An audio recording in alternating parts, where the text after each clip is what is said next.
Science and the hidden knowledge. Newton, Einstein and Tesla. Welcome. It seems to me that many of our most important scientists have in some way been shaped by the occult. One of my great heroes, Sir John Dee, managed to combine science with magic and indeed with religion. Oh, I also ought to add spying for Elizabeth I. Thomas Edison and Alfred Wallace were theosophists. Jack Parsons, the rocket scientist, was a well-known Thelemite. But I've chosen to look at three scientists in particular, three very important scientists, I might add. Sir Isaac Newton, Albert Einstein and Nikola Tesla. Because I think in looking at them, they help to explain my current dilemma between co-creation and submission.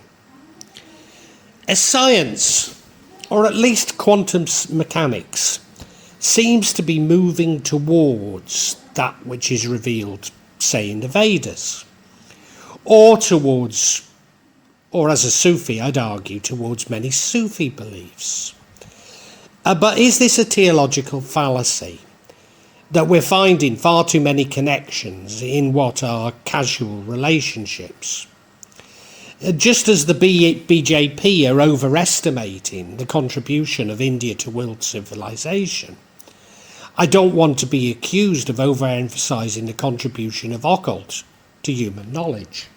But neither would I wish to suggest that India didn't have a massive contribution to world civilization, nor that occult didn't to human knowledge. What I want to really do is simply draw out what I see as important parallels. But equally, I don't want to indulge in scientism. That is, I don't want to be seen as misquoting science to support my beliefs.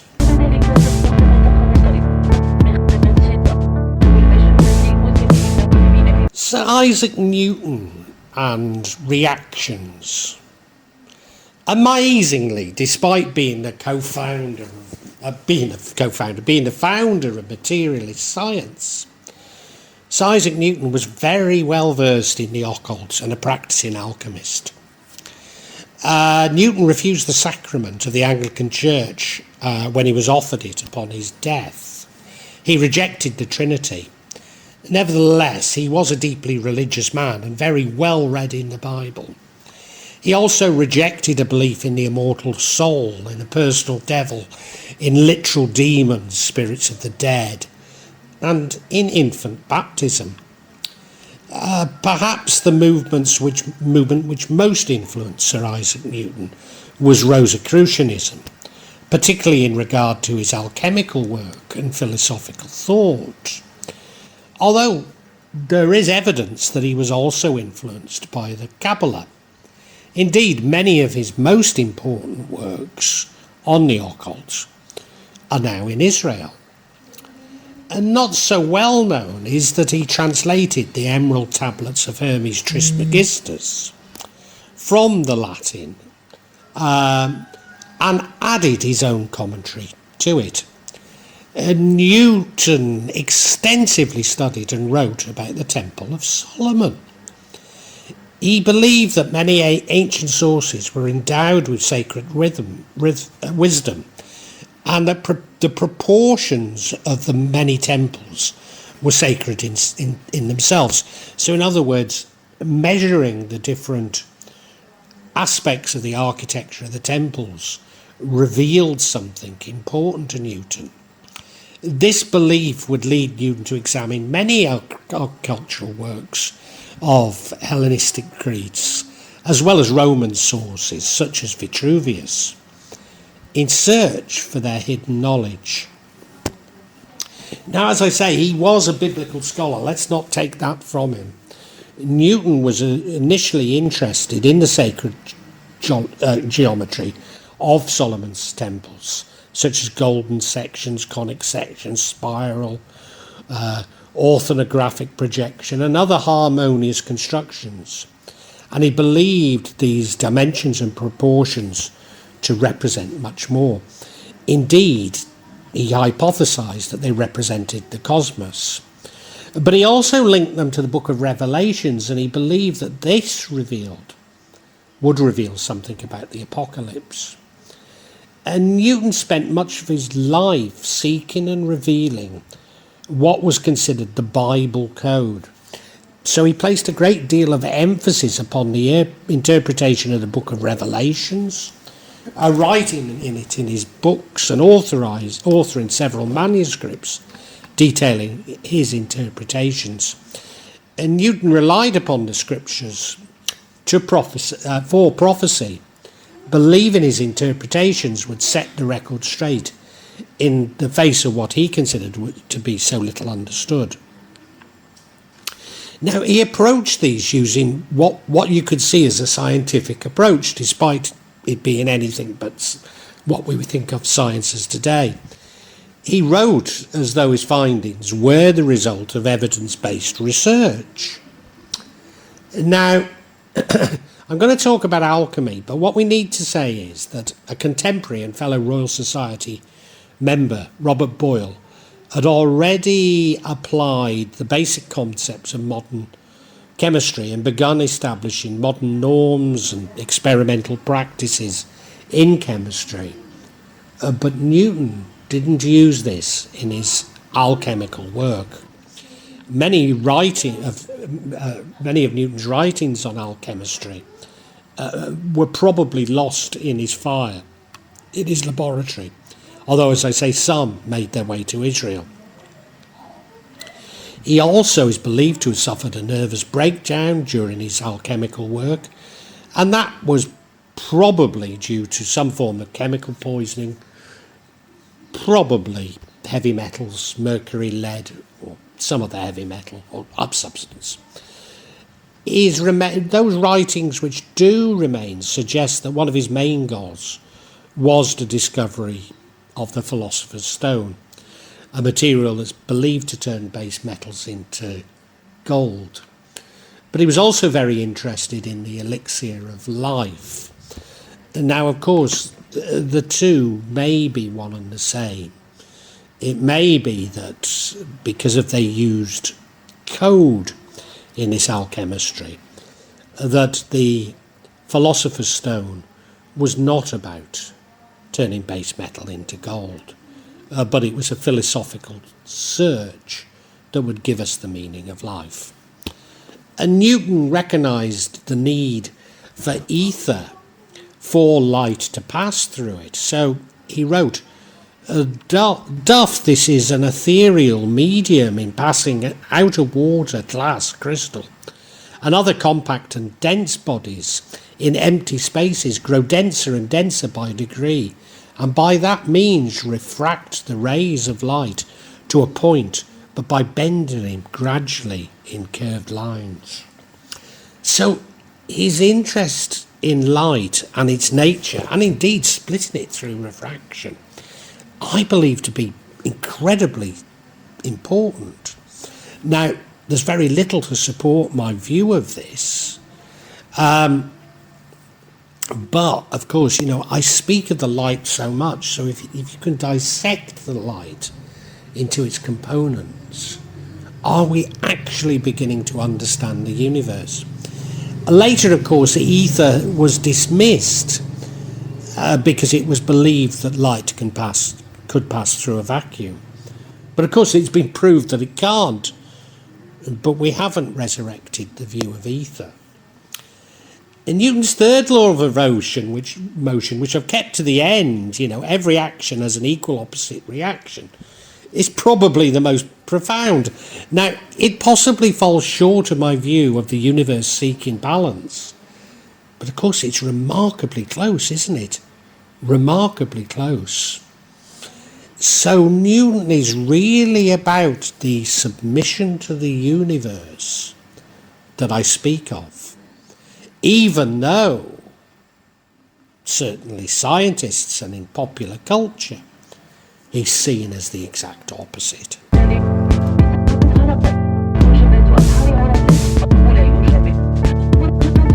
Einstein and dimensions. Einstein's development of special relativity theories these theories did use a substantial ether, but it fell out of use with modern physics as a result of what he did, and is now being replaced by more abstract models. But really, Einstein was applying a new ether, one without any substance and no state of motion.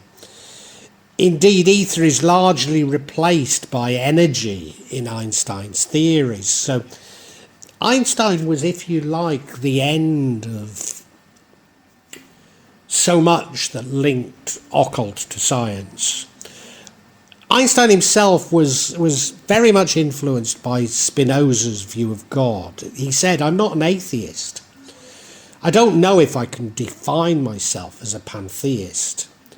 The problem involved is too vast for our limited minds. May I not reply with a parable? The human mind, no matter how highly trained, cannot grasp the universe." So, these are concepts that I completely agree with, even though clearly me and Einstein are very different on many things. Indeed, Einstein was very sceptical of the spiritual. I consider him in this vlog because I see him as the inspiration for the scientific skepticism that we're met with when we speak of our spirituality or mysticism. He even said, even if I saw a ghost, I wouldn't believe it. And of course, so many skeptics would use a similar argument, which there's no refuting, but it's hardly a scientific argument if it cannot be refuted. So like so many scientists, he had no belief in the afterlife.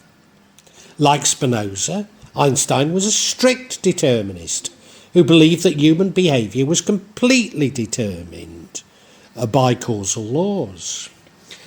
Now, what was very interesting was initially he refused to move beyond 3 dimensions, but eventually he added time as a 4th dimension in his equations. But the reason why he refused to move out of these dimensions, and certainly wouldn't go beyond a 4th, was he saw them as connected to the occult. Now, paradoxically, I share his views. I do share his views, but I don't share his reason for the limitation. And of course, he is the main reason for including Einstein, because like all scientists, he closes his mind to the occult by drawing boundaries on what he's prepared to accept as knowledge. So science always begins by drawing boundaries about saying, this is physics. And if you present an argument outside those boundaries, they say, you're wrong. But what they really mean is, no, this is outside the boundaries that I've drawn.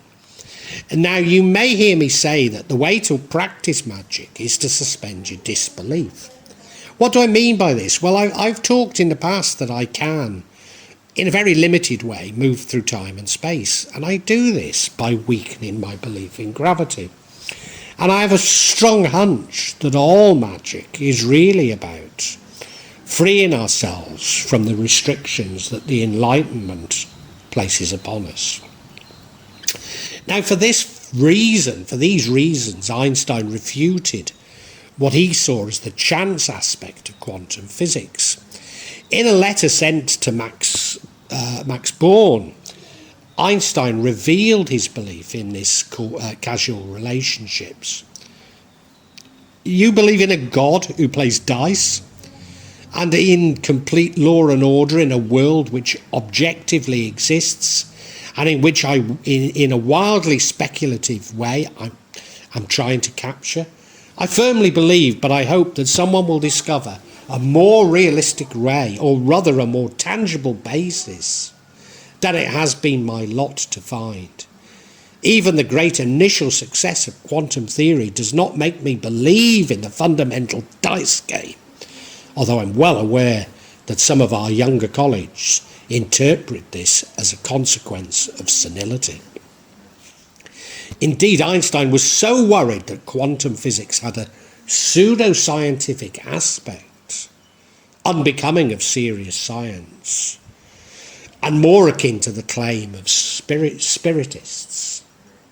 So, I am regularly accused of pseudoscience, and I hope I don't engage in pseudoscience. I try and keep with science. But I'm very clear that I do believe in mysticism and spirituality, but I try not to merge that too much with science. So again, his view here is one that I agree with, but I see it as a restriction on our beliefs and therefore possibilities, rather than a desire to seek true knowledge, which surely science should be about. So Einstein's refusal to consider some aspects of knowledge actually helps to explain the difficulty we all experience from moving from the material to the spiritual.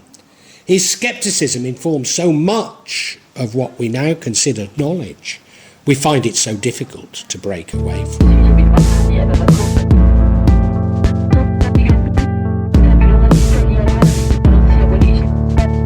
Nikola Tesla and the light.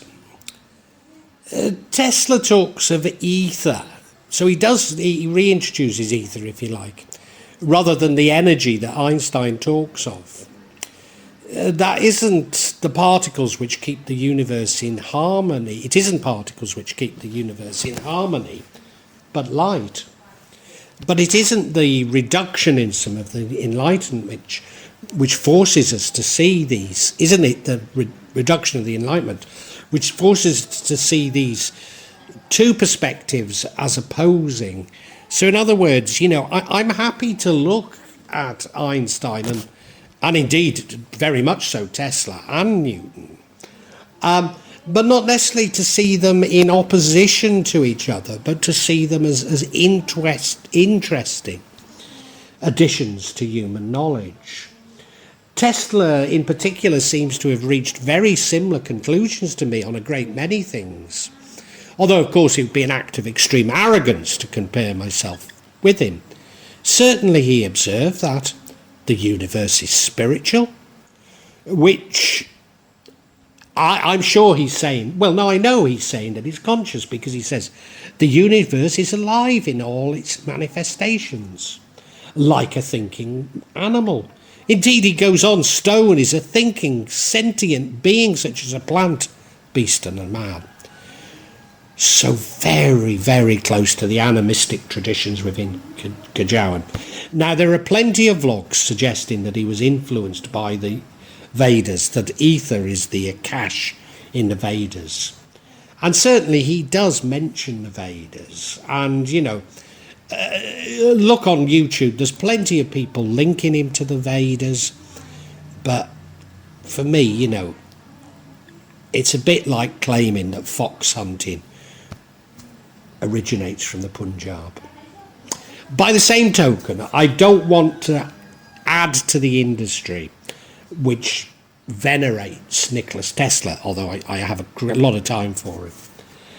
Tesla claimed that what he was doing and working on would make every being a Christ, Buddha or Zoroaster. Maybe this goes further than the oneness with God that I talk about, but it's so close to the aim of so many mystical traditions. When asked if his beliefs were Buddhist, Tesla described an ecumenical truth from the universe. He said, we are all one. That so many mystics talk in terms of. On the creation or creation, Tesla claims that matter is created from the original and eternal energy we now know as light. At times, Tesla seems to be describing a creation of the world via our thoughts, or visualization as he calls it. That he indeed mentally saw complex equations. So he didn't actually experiment. He worked out, so if he was doing, say, a machine, he worked out in detail how the machine would work in his head before he went on to build it. He didn't need a laboratory, he just needed a workshop to build these things. So the mental energy transforms into what we want. And Tesla at one point sees this as coming from Kundalini Yoga. But another time he talks of elimination of egoism. So again, so very close to what I've talked about and what I've experienced.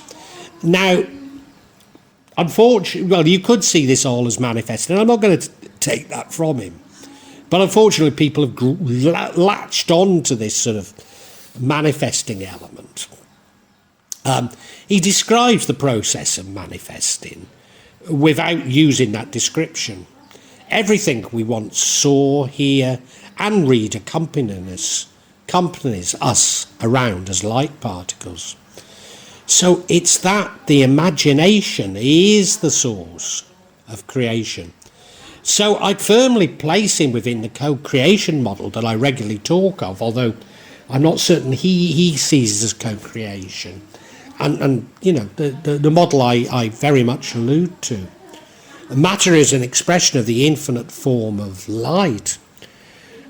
Despite all this, Tesla remained a strict materialist all his life. So very strange, you know, I once described quantum physics as being at the sort of, but at the last end of the paradigm of materialism, and I think Tesla is perhaps even more so. Like Einstein, he was very sceptical of quantum theory. When his biographer pointed out to him that Tesla's own extrasensory perception had been demonstrated on numerous occasions, Tesla replied that ESP had a material medium. But he also says that there's no beginning and no end. So seems to be concluding, as I do, that time is a human construct. Although he does talk of memory. The first feature of energy is it transforms.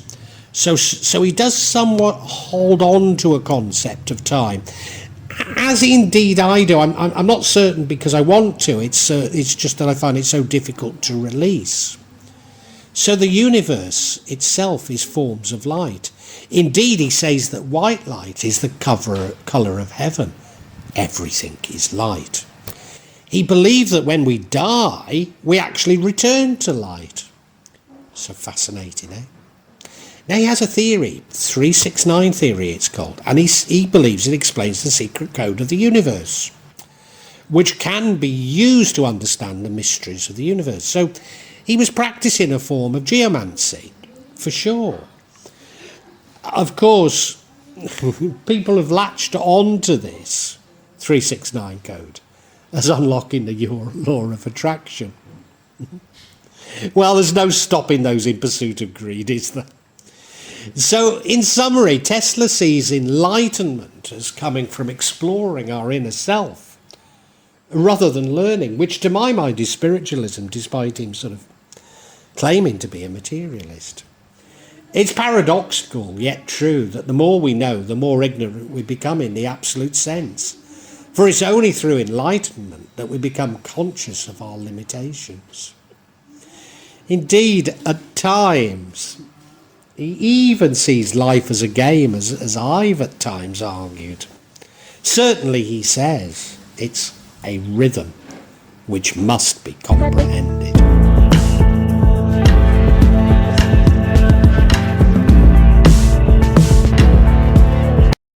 I really hope you've enjoyed this vlog and that, not only got something out of it, but provoked thoughts.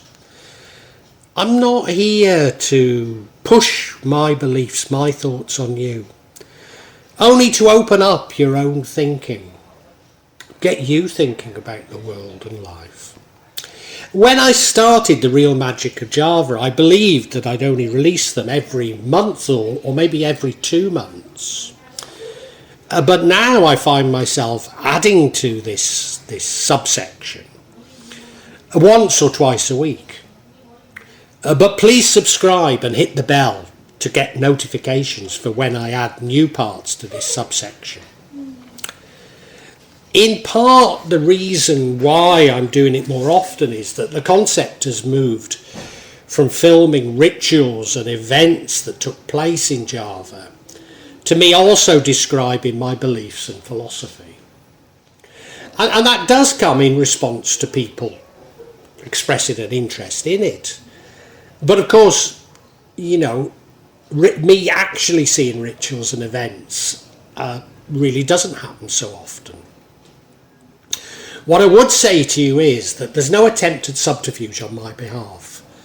And when I do experience rituals, I will include them for you to see. And as I say, there's no way I'm trying to mislead you. And if I believe there is subterfuge, if I uncover it, I will point it out to you. I'm trying to be as honest as I can be. Now, please make comments, please ask questions, and I'll try to be as honest and open with you as I can be. Of course, there will be some of you who disagree with me, particularly when I talk in terms of my own beliefs, my own feelings. And, you know, you're welcome to alternative feelings, and we can agree to disagree.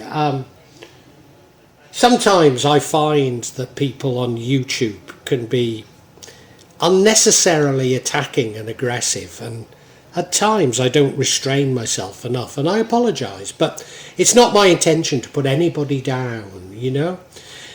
I know what I talk about can be emotive, and it can be challenging to your beliefs, but you know, I'd love to enter an open discussion, a heartfelt discussion, but unfortunately, I often come across things that are,